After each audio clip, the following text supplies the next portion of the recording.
Well, I guess this is my day to record videos on the F-4 Phantom.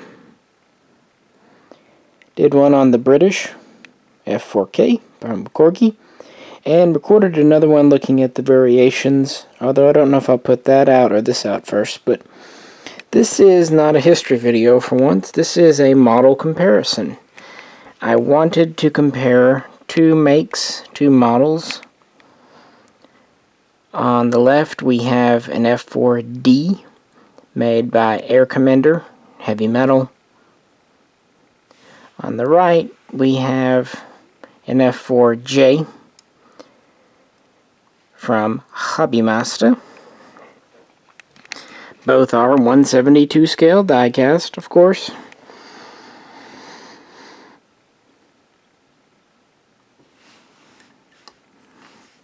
And the Air Commander is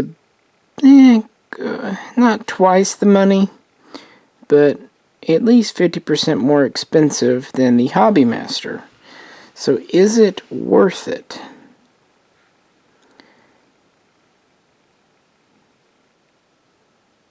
Maybe. Air Commander used to be partnered with Century Wings. They've gone their separate ways, and pretty much all they do are Phantoms. So that's their speciality. Now, their planes are better than Hobbymasters in the sense that they have more painted and decal details. They also have more moving parts.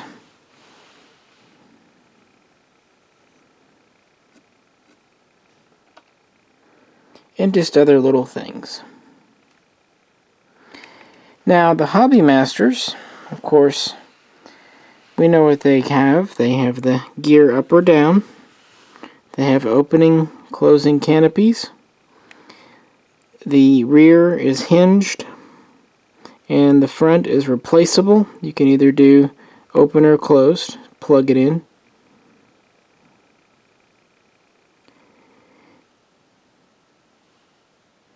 Comes with a stand if you don't want to display with the landing gear.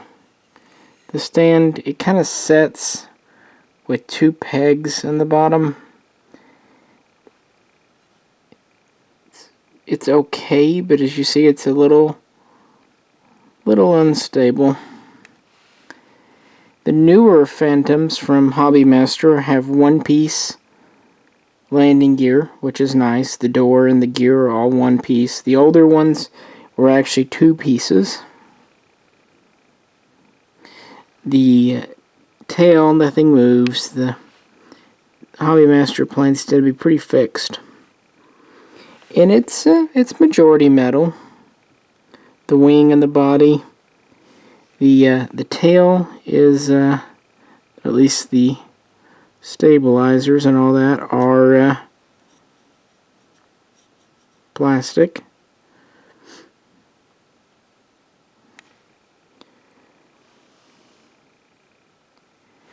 So what about the Air Commander? Well, pretty much comes with the same ordnance. I have the gun pod here because I was doing the other video.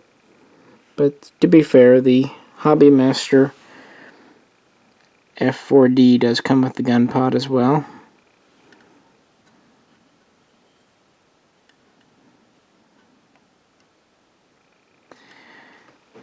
It has the typical ordnance under the wings. It also, you can either put in 4 Sparrow missiles, or these might be Falcons, or you can plug in the designator, target designator, which is neat.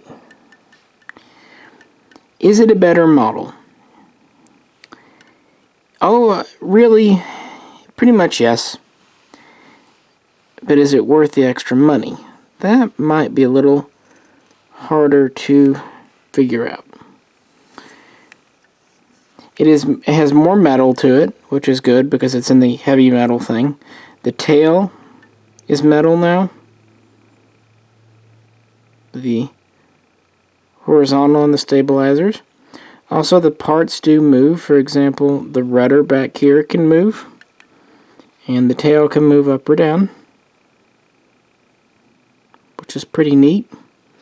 The rear cockpit is hinged, and also the front cockpit is hinged, which is again pretty neat. Now, originally, Air Commander did these with a single piece canopy for closed or open, but now they've set it up where you can display it with either canopy open or closed.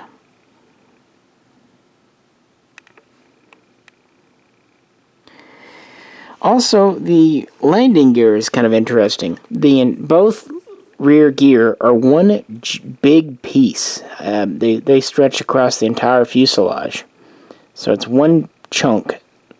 So for the 3 landing gear, there's only just 2 pieces, which is kind of nice because they plug in real easy. And that's where another thing I really like about this Air Commander. The ordnance seems to plug in a little better than on Hobby Masters. The Hobby Master Phantoms tend to be a little shallow in the grooves. Nothing too bad, but a little bit, easy to knock off. These seem to plug in tighter, but also quite smoothly, so it's a little more refined in the way that it's spec'd out. And they do something on their Phantoms that, to be fair, Hobby Master does on some of their other airplanes, like, for example, their F-105 Thunder Chief. They give you 2 centerline fuel tanks. One is solid and just plugs in. That's for use with landing gear down. The other one has a slot cut in the middle, so you can display it on the stand with the centerline tank. So basically, it acts as a kind of a buffer between the stand and the airplane. I find this makes it more stable, and I just think it's nice to have the centerline ordnance on. I kind of wish all the Hobby Masters did that too. Instead, they just kind of do it sporadically. It also doesn't so much rest on the stand as it has a slot the stand goes into, meaning it sits on the stand much more sturdy. Some Hobby Master models do this as well. Again, the F-105, some of their MiGs, their Sukhois, but others just kind of sit on the stand or have pegs like the Phantom. So I do like how Air Commander has done the stand. And because it is more metal, it's a little bit heavier of a model. Not a huge amount, but a little bit.